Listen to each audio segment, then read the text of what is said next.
ساعت 8:30 شب 31 فروردین 404 و من اومدم که فقط با هم صحبت کنیم. درود، چطورید؟ خوش اومدید به یه ویدیو دیگه از کانال یوتیوب من ریحانم و امروز قراره که فقط با هم صحبت کنیم. البته من یه دونه لاک هم آوردم، شاید این صحبت کردنم بخوام یک جور لاک بزنم، چون وقتی که ناخنامو کامل از ته میگیرم احساس کنم زشت‌ترین دستای دنیا رو دارم. برای همون مجبورم که یک جور لاک بزنم تا یک حس بهتری نسبت به خودم پیدا کنم. ولی موضوع ویدیو اصلا لاک زدن و حس بهتری به خودمون پیدا کردن نیست. موضوع ویدیو کنکوره. این فکر میکنم دومین ویدیو روی کانال من که من دارم راجع به کنکور میسازم، چون بیشتر ترجیح میدم که راجع به این مسائل صحبت نکنم، که نه بخوام به کسی استرس بدم، نه استرس خودم رو نشون بدم، نه قولی ازش بسازم و نه هر چیز دیگری.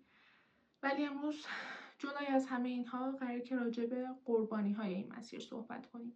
راجع به مسیری که خیلیامون به میل خودمون نیومدیم توش، ولی خب گیر افتادیم و مجبوریم ادامه بدیم. کنکور برای من همیشه یه چیز خیلی دور بود. همیشه احساس می‌کردم که خیلی باهاش فاصله دارم. احساس می‌کردم که قراره در مراحل خیلی آینده خودم ببینمش، ولی خب تا چشم هم زدم دیدم که 10 روز دیگه کنکور دارم. 11 اردیبهشت ماه اولین کنکور منه و قراره که برم بشم سر جلسه توی رشته ریاضی و فیزیک و یک آزمون بدم. با نمیدونم، فکر کنم کلا مجموع رشته بیشتر از 1 میلیون شرکت کننده داره و با اینجور آدم ها مقایسه بشم. توی رشته خودم هم با 100,000 200,000 نفر دیگه مقایسه بشم.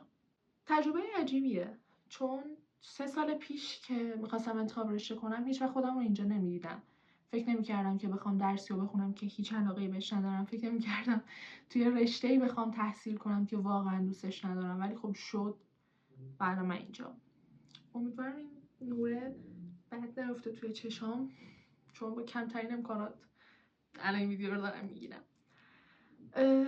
فکر میکردم که قراره دانشجوی رشته هنر باشم توی دانشگاه. فکر میکردم توی دبیرستان قراره که هنر بخونم و هنرستانی باشم. فکر نمیکردم که قراره یک روزی یک ویدیوی بسازم راجع به کنکور ریاضی، ولی خب شد و اتفاق افتاد و من الان اینجام و 10 روز دیگه کنکور دارم و خب نمیتونم مسیرم رو در 10 روز تغییر بدم.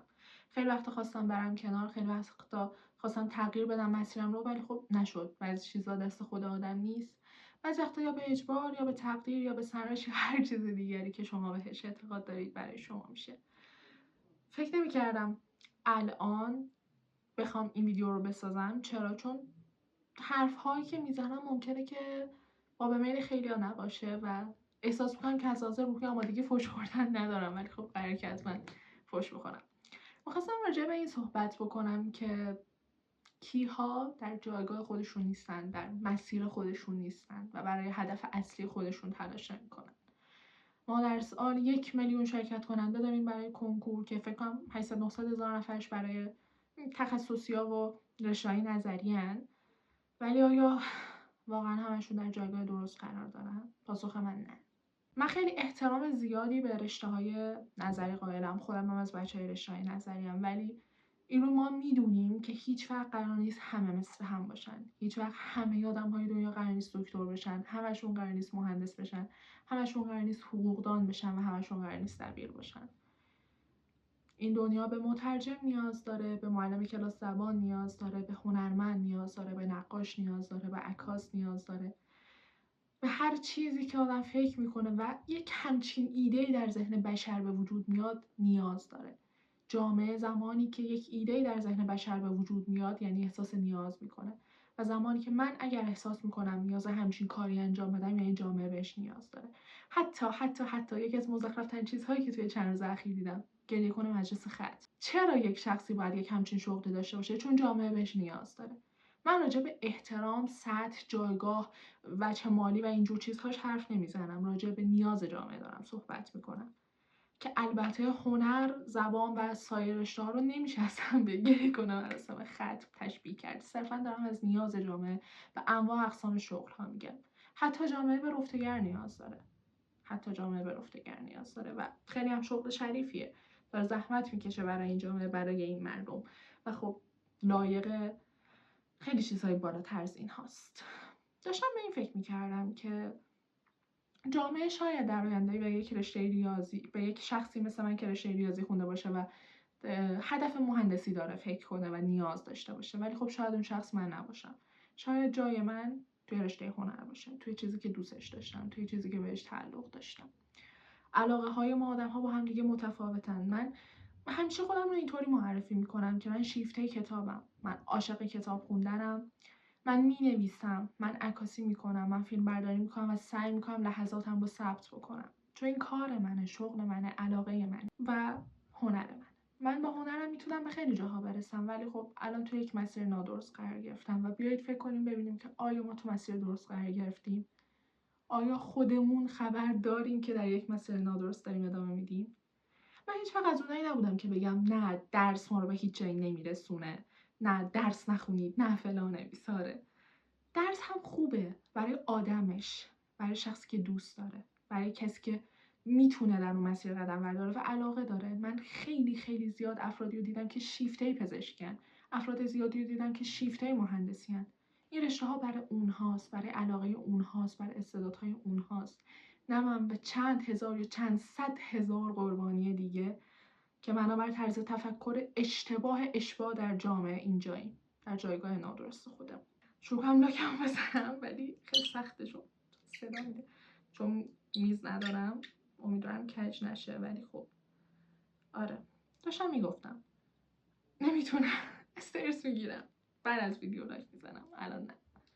آره خلاصه داشتم فکر میکردم که من در مسیر درستم، چقدر میتونستم بیشتر موفق باشم، چقدر میتونستم راحت تر تلاش بکنم، چقدر این مسیر سختی‌هاش و فرسودگی‌هاش برام کمتر میشد و عشق و علاقه درش بیشتر میشد. رشته ها، کارها، شغل هایی که وجود دارن واقعا سختن، همشون سختن. از اونایی نیستم که بگم نه فقط رشته نظری سخته، هنر هیچه یا هر چیزی این سخته ایناست، نه، همه چیز در دنیا سخته. ولی زمانی که ما علاقه داشته باشیم، زمانی که دوستش داشته باشیم و بتونیم عشق بورزیم بهش، قطعا مقابله کردن و گذر کردن ازش آسان‌تره. حالا که دارم بهش فکر میکنم واقعا ترجیحم بر این بودش که زیر ژوژمان‌های عکاسی کمرم خم بشه تا زیر فرمول‌های فیزیک یا شیمی.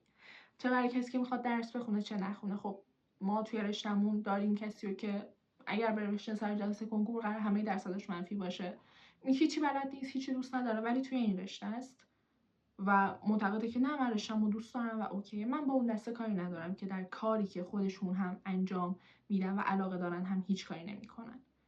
با اون دسته که میشینن میگن نه من کارمو دوست دارم، رشته‌مو دوست دارم، ولی تلاشی براش نمیکنن، تلاشی برای بهتر شدن نمیکنن. من با اون دسته کاری دارم که در یک جای اشتباه و به یک میل دیگر دارن میپردازن. من احساس می‌کنم که الان تو یک جای اشتباه نشستم، روی یک صندلی اشتباه در جلسه کنکور قراره بشینم، در جلسه‌های امتحانات نهاییم قراره که یک جای اشتباهی نشسته باشم چون تعلقی به اینجا ندارم. با اینکه هرچند نمیگم برای جای اشتباه هم هیچ تلاشی نکردم، براش تلاش کردم و سعی کردم در این مسیری که حتی دوست ندارم هم تا جایی که میتونم تلاش کنم. ولی خب در نهایت همیشه و همیشه و همیشه یک حسرت در دلم میمونه، اون هم علاقمه. جامعه ما یک سری علایق رو کاملا نادیده گرفته. یه دونه ویدیو بود یا پوستر بود یادم نیست که تصویری از شکوفه‌ها و درخت‌ها و گیاه‌های مختلف بود که دارن وارد مدرسه میشن و در نهایت هنگام خروج همشون یک شکل شدن، یک سری چوب خشک. یک سری چوب خشک. چون استعدادهای همه از یک سری فیلتر یکسان داره رد میشه بدون توجه به اینکه این شخص علاقه متفاوت داره، استعداد متفاوت داره، خلاقیت متفاوت داره. ما بیش از 34 نوع هوش داریم و در هر شخص فقط 5 تا از اونها وجود داره. پس منطقیه که ما نتونیم توی همه چیز بهترین باشیم. منطقیه که بهترین هنرمند دنیا نتونه توی ریاضی، فیزیک و شیمی بهترین باشه. خیلی منطقیه که یک دکتر نتونه در ساز زدن بهترین باشه. خیلی منطقیه، چون قرار نیست ما در همه چیز بهترین باشیم. ولی متاسفانه جامعه و سیستم آموزشیمون اصلا به همچین چیزای اهمیت هم نمیده. حتی اصلا براش مهم نیست که قرار نیست همه انسان ها مثل هم باشن، قرار نیست همه یک شکل باشن، قرار نیست همه از یک سری فیلتر ثابت رد بشن. چند تا مدرسه خاص نقاشی داریم، چند تا مدرسه خاص خلبانی داریم، چند تا مدرسه خاص عکاسی داریم. هیچی، واقعا هیچی، یا باشه به تعداد خیلی اندکه، چون انگار اشباع شده و یک نوع باور همگانی شده که همه باید ریاضی، فیزیک، شیمی، زیست و اینجور چیزها رو بخونن. انگار یک سری فیلتر ثابت برای تشخیص بهترین بودنه. هیچکس به کسی که بین برگه‌های فیزیک و ریاضیش داره بهترین نقاشی‌ها رو میکشه توجه نمیکنه. خیلی وقتا هم تخریبش میکنن. حالا این میتونه هر استعدادی باشه. سال 10 بودم من و زنگ تفریح بود، نشسته بودم. فکر کنم کتاب بادبادک باز خالد حسینی دستم بود و نشسته بودم غرق در کتاب بودم. زنگ قبلش هم ریاضی داشتیم. با عشق داشتم میخوندم که معاونمون اومد اینطور زد بهشونم که اینا چی داری میخونی؟ این چرت و پرتا چیه؟ فکر کردی میخوای نویسنده شی؟ فکر کردی با ادبیات به جایی میرسی؟ برو بشین ریاضی تو بخون. انا خانم فلانی میخواد بیاد کلاستون. نسل دیوونه شده بودم و دلم خواست پشم و معاونمون رو بکوبم تو دیوار. واقعا به معنای واقعی کلمه دیوونه شده بودم. و من یکی از اونهام. ما یک دوستی داشتیم که شیفته میکاپ بود، شیفته آرایشگری بود، ولی خب کنار من نشسته و داشت ریاضی میخوند. دوستای صمیمی خودم شیفته هنر بودن، شیفته نقاشی بودن، کلاس نقاشی میرفتن، چه کارهای قشنگی انجام میدادن. ولی چند بار معلم زده پشتشون که بسته به درس گوش کن، اینا رو نکش، بسته، هیچی نمیشی تو هنر، بشین ریاضی تو بخون، بشین فیزیک تو بخون، بشین هندسه تو بخون. بیخیال. مگه هممون قرار مثل هم باشیم؟ مگه هممون قراره که از یک فیلتر مشترک رد بشیم؟ اصلا همه دکتر، همه مهندس. پس کی نقاش، کی عکاس، کی هنرمند، کی نوازنده، کی خواننده، کی واقعا؟ هیچ کس. همینه که ادبیات، هنر، موسیقی، نقاشی، تصویرسازی، انیمیشن سازی توی کشور ما هر لحظه داره افت میکنه. چرا؟ چون نه تنها به یک شغل بهش نگاه نمیکنن، بلکه انگار کسر شأنه که وای تو رفتی دنبال بچه بازی، بشین درستو بخون. در حالی که واقعا معتقدم که تاریخ هنر خوندن کار هر کسی نیست. معتقدم که واقعا کارهای انیمیشن سازی کار هر کسی نیست. مطمئنم یاد گرفتن قوانین کادربندی عکاسی کار هر کسی نیست، ولی انگار بهش به چشم یک بچه بازی دیده میشه. هیچ وقت اولویت نبوده. همه اینجوری بودن که باشه درس تو بخون، در کنارش هنرت هم ادامه بده. در حالی که همون هنر خودش میتونست یک شغل باشه، یک آفرینش جدید باشه، یک خلاقیت جدید باشه، یک رشد جدید در کودک باشه. ولی خب جامعه این رو نمیپذیره و این میشه که منی که شیفته عکاسیم، منی که دوربین هیچ وقت از دستم نمیفته، منی که کوچکترین صحنه رو شکار میکنم، منی که شیفته ادبیاتم، منی که عاشق نوشتنم، منی که عاشق کتاب خوندنم، منی که عاشق سازم، عاشق نوازندگیم، دارم توی رشته ریاضی و فیزیک درس میخونم.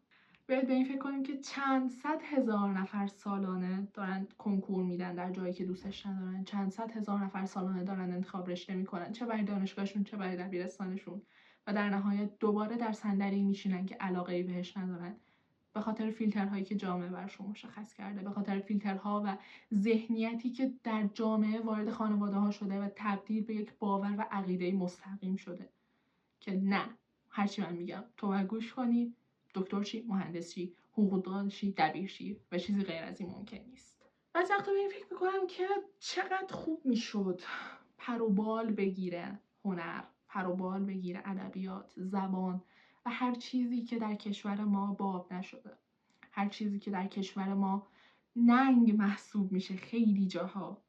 وای تو نقاشی میکشی؟ من خودم به شخص آدمیم که اصلا نقاشی بلد نیستم و واقعا یکی از اهدافم اینه که توی زندگیم نقاشی کردن یاد بگیرم و دیوونه افرادی هم که نقاشی میکشن، عاشق کاراشونم. روی اتاق من کلی نقاشی میتونید پیدا کنید، چه روی دیوارهای اتاقم، چه توی دفترها و خاطراتم اینا، چون آدمهای مختلف زندگیم که برام نقاشی میکشن همه رو نگه میدارم چون دیوونه‌شم. ولی خیلی‌ها به عنوان یک کار بچگانه خطابش میکنن. من عاشق سازمم، ولی من 2 ساله که سازم رو دست نگرفتم. یکی از سیم‌هاش پوسیده و همونجوری مونده چون کنکور دارم. نه اینکه بخوام 24 ساعت در طول روز برای کنکورم درس بخونم، ولی خودمونیم دیگه، نمیشه. آره چرا قور زدم، ولی در نهایت میخواستم راجع به همین صحبت کنم در زمانی که در نزدیکترین فاصله به مهمترین آزمونیم که قراره در نوجوانی و پیش از بزرگسالی بهش بپردازم، یعنی کنکوره. دلم خواست راجع به این چیزها حرف بزنم، راجع به مسیر اشتباه، راجع به تاثیر جامعه در مسیرهای اشتباه، راجع به سرکوب شدن علایق، راجع به چوب خشک شدن استعدادهای مختلف و از بین رفتن همه چیز. ولی پیشنهادم به کسایی که حق انتخاب دارن، خانواده هاشون اجازه میدن، جامعهشون اجازه میده، مردمشون اجازه میدن و خودشون شرایط مقابله کردن و نوآوری و بروز شدن رو دارن، میگم برید سمت علاقت. اگر علاقت پزشکیه برو رشته تجربی و تا ته براش بجنگ. ولی اگر علاقت هنره، توی هنرستان سعی کن بهترین کارها برای تو باشه. اگر علاقت ورزشه برو بهترین ورزشکار شو. اگر علاقت هر چیز مهندسیه بهترین مهندس، دبیر میخوای بشی بهترین دبیر شو. تو کاری که دوست داری بهترین شو، تو کاری که علاقه داری بهترین شو. واقعا تنها حسرتی که شاید در این 17-18 سال زندگی بخورم همینه که نتونستم مقابله کنم، بجنگم و در نهایت در چیزی که دوست دارم بهترین شم و نه در یک جایگاه اشتباه تلاش برای بهترین شدن بکنم. این ویدیو تماما حرف دل بود. ببخشید اگر نور خوب نیست، کادر خوب نیست یا حرفای من یکم بغض‌آلود بود، ولی خب ترجیح دادم الان بیام با هم صحبت بکنیم. اگر شما هم حرفی نظری دارید توی کامنت ها برام بنویسید، همه رو حتما میخونم و پاسخ میدم. تا ویدیوهای بعدی، خداحافظ.